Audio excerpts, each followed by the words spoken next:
I've been seeing a lot of discussion surrounding XG and I wanted to make a video about it, but I've been kind of scared to put my opinion out there. I've seen how people react to it, but I've built up some courage and put this video out there. Before I get into the video, if anyone even watches this, before you say anything negative, please watch the whole video and wait for me to get my point across. And if you still disagree, we can have a conversation about it below in the comments. The script for this video took forever. I did a lot of research for it. I would appreciate it if everyone would be respectful and open to this conversation. I'm not trying to hate on XG at all. I listen to their music because it's good. The members are also so talented and I can't wait to see what their company has in store for them in the future. For the format of this video, I'm going to go through an overview of XG and what's going on with them, then go through the history and pieces of black culture, and then discuss whether XG's cultural appropriating or appreciating. Alright, that's all for right now, let's get into the video. I'm assuming everyone watching this video would know who XG are, but just in case anyone is unaware, XG, otherwise known as Extraordinary Girls, is a global girl group under XGALX. The group members are Jurian, Chisa, Kokona, Hunada, Maya, Juria, and Harvey. They debuted on March 18, 2022, with Tippy Toes. They received a lot of attention for using aspects of K-pop while being a J group that promotes global music. This sounds confusing, but what I mean by this is just like K-pop groups, they promote songs on places like Music Bank or Inkageo, along with adding choreography to their songs, doing similar promotions, etc. Although they follow this format, there are no Korean members, they're all Japanese. However, they're a global group because they sing all their songs in English. From what I've seen, people have been talking about XG and their cultural appropriation. Some of the members have been called out for their hairstyles, their overuse of blaccents, and their blaccents. However, recently, I've seen a lot more attention being brought to it due to XG's performance with HITC along with Anderson .Paak's comment on one of their tapes. Before we talk about the topic more, we have to understand some definitions and their significance. So, let's clarify the difference between cultural appreciation and appropriation. Cultural appreciation is honoring another culture through exploration and seeking an understanding as a way to honor that culture, beliefs, and traditions. While cultural appropriation is the misuse of creative or artistic forms, themes, or practices of marginalized communities by socially dominant groups. The line between the two can be so thin and blurry, which is why I think people have such different opinions on what is considered appreciation and what is appropriation. However, I feel like there are specific examples where the line isn't thin, and what is very clear, so we'll run through those examples to give a little more clarification. The first thing that comes to mind for cultural appreciation is Black Swan with the recent comeback, that Karma. I'm not Indian, so if I'm wrong please let me know in the comments. But I've seen people comment saying the music video for Karma was considered appreciation because in the music video you see how beautiful India is. They show how beautiful the culture is, they're not mocking the culture or traditions, instead they're respecting it. The music video was also filmed in Syria's hometown, Odisha, India. A cultural appropriation example is with Kim Kardashian calling Fulani braids Bo Derek braids, who is a white actress and model from the 70s. This is not okay, and I'll explain why. Fulani braids had been passed on through generations from Fulani people in West Africa and the Sahel region. Kim Kardashian completely discredited and disrespected the culture by wearing the hairstyle, and calling it Bo Derek braids was extremely insane and disrespectful. Many people have talked about XG's blaccents and overuse of aave. Let's clarify both. A blaccent is when a non-black person imitates the way a black person speaks, while aave stands for African American Vernacular English.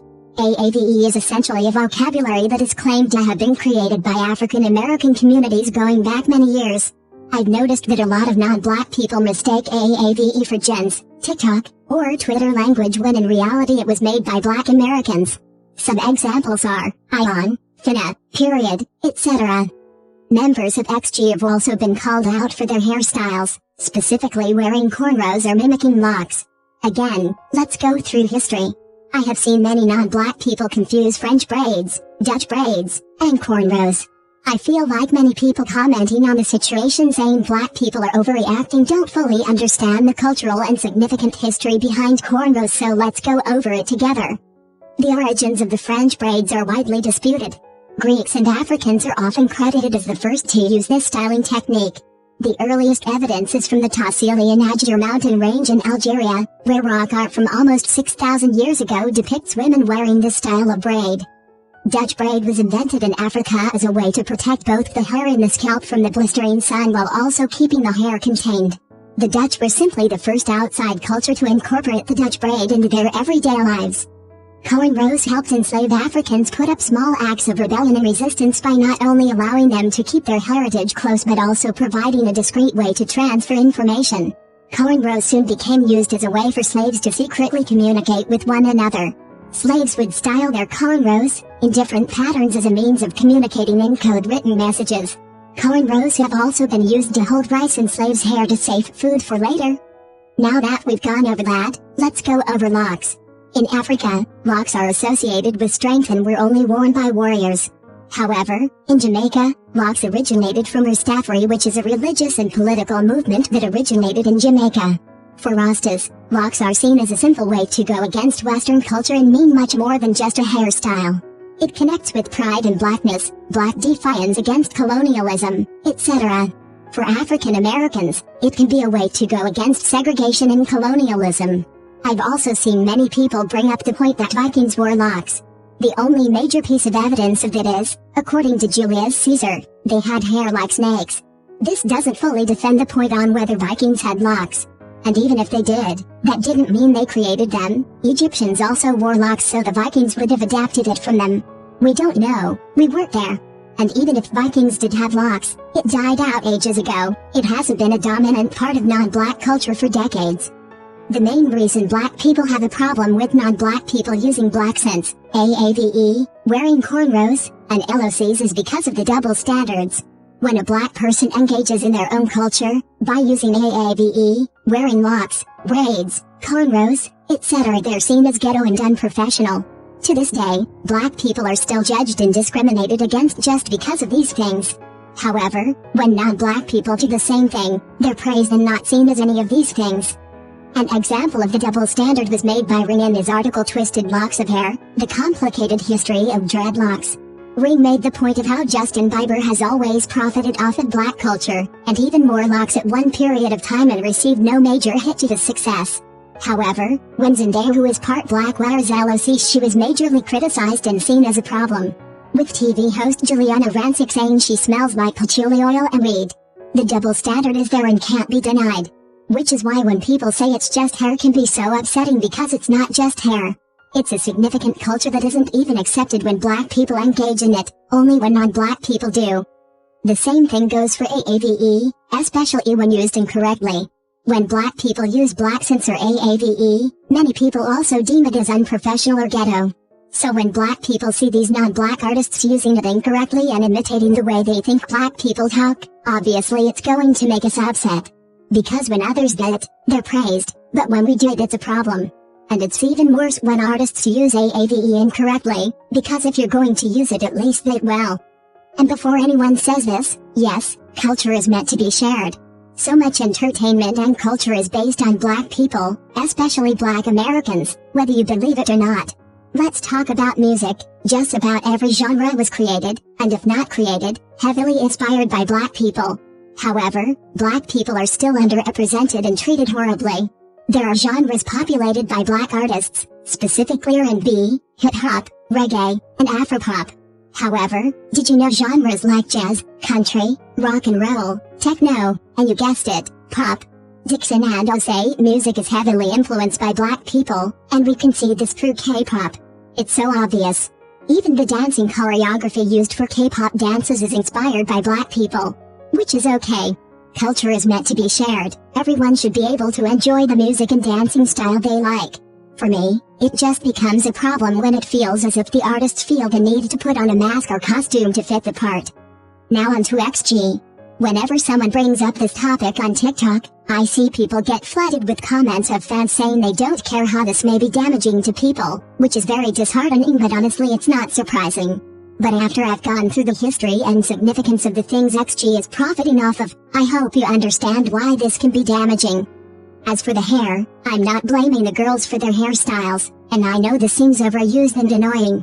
but I blame the stylist, and the only reason I say that is because the members have publicly stated that they don't like wearing hairstyles and say they're uncomfortable with wearing them, something along those lines.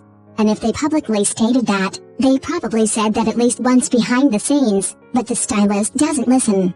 I'm not saying it's okay, but I don't want to put the full blame on the artist since it's been stated otherwise. Or for their outfits, we could argue that what they wear could be out of their control as well, since they may have a stylist. However, for the other stuff such as the aave, blaccents, and mannerisms are all problematic. I don't think they write any of their songs, however, I'm not sure about whether they write their tapes or not. So the aave used in their songs could be out of their control, however, if they write their own tapes that's completely on them. For the blaccents, it's very clear that some of the members from their rap line use one. I've seen people say that they don't, but it's pretty apparent. They sound completely different when they speak, which tells me that they think they have to rap like a black person to rap correctly. There are so many artists, even in K-pop, that I would consider good rappers that don't feel the need to use a blaccent, and I'll bring some up now. aespa's rap line, P1 Harmony's rap line, Cat Warner's rap line, Ray from If, Jiwoo, Kyojin, and Heewon from NMIXX, Adaz's rap line, and that's just to name a few. As for their mannerisms, it's also problematic. How they act, their attitudes, all seem like they're trying to act black. And I've seen people bring up the point that their concept is hip-hop, but just like what I said before with the blaccents, there are many artists that have hip-hop concepts that are disrespectful. Just to name a few, P1 Harmony, 80s, BTS, Card, I think, and more. I would name more groups, but I don't listen to a lot of K-pop groups that mainly have a hip-hop concept, lol. But the fact that people bring up the point that their concept is hip-hop tells me everything I need to know about those people. Despite there being many groups that don't heavily use aave, blaccents, or try to copy the mannerisms of black people, there are obviously some groups that do. I'm not denying the fact, however, that doesn't make it okay. So, is XG culturally appreciating or appropriating? They're appropriating. All of the things I've mentioned in this video are problematic. Although we could argue that their hair, clothes, and maybe lyrics are out of their control, that doesn't excuse everything else I've mentioned. Their overuse of blaccents and mannerisms is problematic and makes me uncomfortable. It feels like they're mimicking the way they think black people act. Their concept is to act black, not hip-hop. And what's even worse is they're profiting off of it and able to take off the mask at the end of the day. After they're off the clock, they can take off the clothes, lose the blaccent, etc. However, for black people, this is every day for us. We can't change the way we look, our hairstyle, how we talk, etc. But XG and other artists who do the same things can and not face the same backlash or consequences black people do. Cultural appropriation is the misuse of creative or artistic forms, themes, or practices of marginalized communities by socially dominant groups. They're literally doing this, profiting off of black stereotypes. I think the only way to resolve this is to first of all change that hairstylist. Free them from whoever is doing this to them. After that, I would say maybe hire more black artists to help produce and write the songs. If you're going to engage in black culture such as aave, you could at least hire black artists to help produce the songs. But even if they did that, I think they should dial it down with the aave and blaccents. They should also dial it down with the mannerisms and attitudes that they use only in their music videos and tapes. Literally be yourself. Honestly, just pay attention to the concerns that their black fans had brought up and acknowledge them. When most stans see someone criticizing their fav, they assume it's hate and they go in the defense mode. I'm here to tell you right now, I'm not trying to cancel them nor do I want to cancel them. And at the end of the day, it is black culture, and if it makes black people uncomfortable, no, black people don't have a right to say otherwise because you're not black. And you'll never understand what it's like to be black. But all that aside, am I still going to listen to shooting stars in mascara? Probably, because they're bops. But we have to know when to hold people accountable and not baby them. Thank you guys so much for watching the video. I'm scared to post this video, so please I just ask we have an open and respectful conversation about the sensitive topic. If I got facts from the histories on any of the topics I mentioned, please let me know in the comments kindly. Alright, that's all for today's video, bye.